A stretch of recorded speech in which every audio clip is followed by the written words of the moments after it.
Ladies and gentlemen, here we are, the Xbox Series X, a truly remarkable bit of kit that not only comes highly recommended, but fully met and surpassed my expectations with something that does offer the next generation of gaming. Like everything in life, it's absolutely not perfect, and there's a few niggling points that you early adopters are definitely going to have to deal with, but the sheer value that this console offers to gamers, both financially and with its feature set, is truly worthy of a standing ovation.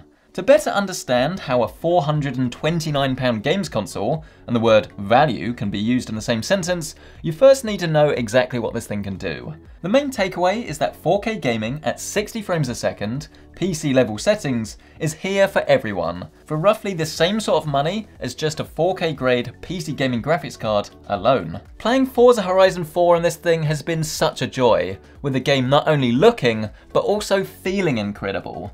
Something the Xbox One X came very close to, but didn't always deliver on. You are in for such a treat here, because it really should be the standard for gaming. Everything becomes so much smoother, and the game is just a lot nicer to play as a result. Once you've tried 60, it is very difficult to go back. But wait, there's more! 120 frames a second gaming, also at 4K, is possible too. Well, sort of anyway. I only got to try out Gears 5 in this mode, which uses dynamic resolution to hit that magic number, so outputting at 4K 120 is certainly possible, but don't always expect true 4K resolution when playing at 120 frames a second. Oh, and you probably also need to buy a brand new TV to get this to work, so not quite such great value after all then. But let's not take away from this absolutely huge leap forward, and it is so nice to finally have the choice between resolution and frame rate. Gears played like absolute butter at 120 frames a second, and the extra responsiveness, even with that controller, makes the world of difference for competitive play. It won't matter quite so much in other titles, but having the choice is fundamental to the whole next generation experience. And that's probably why you're buying a Series X or a PlayStation 5, right? For that next gen experience, which is here, but also sort of not here. Let me explain. Obviously, when we think of next gen, it's all about 4K, fast frame rates, and ray tracing. But the truth is that this is still kind of a promise right now, not necessarily a reality. This is always the case with brand new consoles, as of course the games are currently being made to work on both old and new machines, so you're always going to be held back a little bit. But it is a whole lot worse this time around though, as there's just not really any standout games that take advantage of the hardware. A lot of titles are getting optimized for Series X updates, with games like Sea of Thieves, Gears 5 and Forza Horizon, but I really missed having that day one true next generation title to play, even if it wasn't that good. Surely that would be Halo Infinite, but of course that's been delayed. So it looks like in the meantime we're just going to have to make do with Watch Dogs, Assassin's Creed and Cyberpunk, which is going to be fine for many, but it's a shame there's not a little bit more choice. In the future we'll see games that are next generation only, that'll stream gigantic worlds from the SSD, run ray tracing at 60 frames a second, and leverage the hardware in ways that we can only dream of. But sadly today is not that day. But hey, we do have proper backwards compatibility here, so you can play almost all of your old games while you're waiting. Something that is a little bit meh, I suppose, about this next generation console though, is actually the controller. And to be clear, it's not because I don't like it, it's just that not really that much has changed versus the old one. The most notable changes are the addition of a share button, a slight tweak to the D-pad, USB-C rather than micro USB, more texture throughout, a slight change to the actual shape, and then these triggers are almost a little bit stumpier as well, so they could be a bit quicker to hit. So not really what I would call a next generation controller, but this isn't really a problem, and it does have the side benefit of actually being backwards compatible with Xbox One, so if you want to bring your old controllers to your new console, then you can do so, and this will save you a fair bit of money. Let's talk hardware, and how about that new design? Personally, I prefer the look of this to the PlayStation 5, but then again, when you put it on its side, like a lot of you are going to have to do in your media units, it doesn't look particularly great now, does it?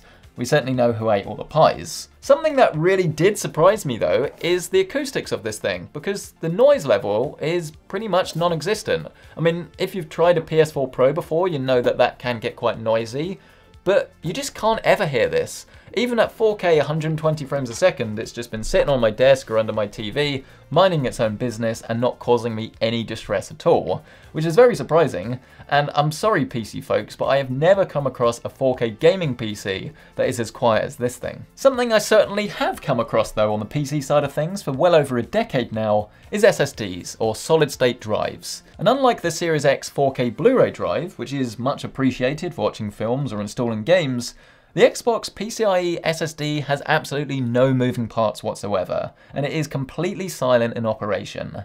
Now that's an advantage on its own, but the real story here is speed, as load times are just crazy quick on this thing. It is so noticeable. Take Forza for instance. Loading up events takes next to no time at all, and as there's never any waiting around, I'd actually say that the game is genuinely a little bit more fun as a result. This extends across the entire system as well, with startup time severely reduced and a superbly responsive user interface that's grown on me over the last couple of weeks.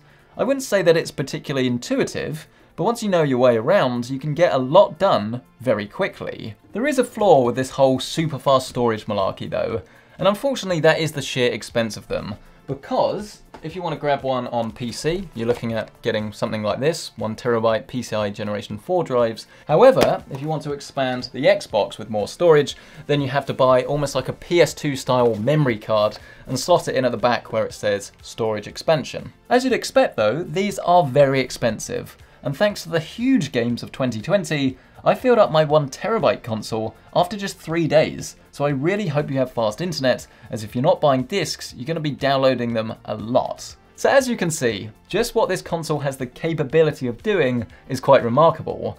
There's just not enough content for it at the moment. I almost liken it to upgrading your PC. Everything runs better and faster, and there is plenty of eye candy to come. It's a shame that locked frame rates remain locked, so Xbox One games won't suddenly play at 120 frames a second, but the speed and raw power of this thing is otherwise put to good use.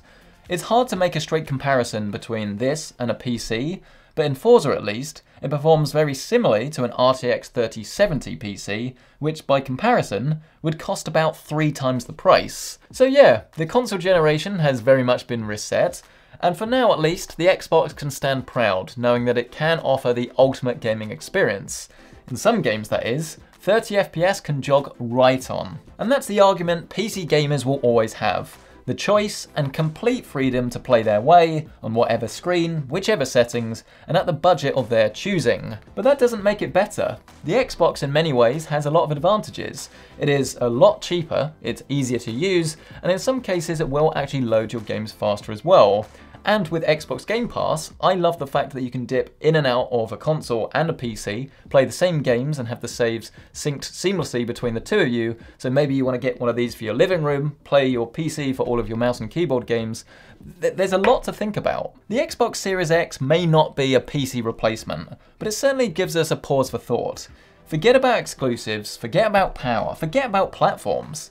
The Xbox is closer to a gaming computer than it's ever been before, and on this occasion, everybody wins. If you're after the next generation of gaming experience today, but you're maybe prepared to wait for the games to catch up, you have room for something that looks a little bit different, and of course you have the money to spend, then the Xbox Series X comes highly recommended. I'm astounded by what Microsoft have been able to do at this price point, and I'm really looking forward to seeing how it evolves over time. A massive thank you to you guys for watching this video. Do let me know your thoughts on the Series X down below. Are you Team PlayStation, Team Xbox, or Team PC? Or you have all of them.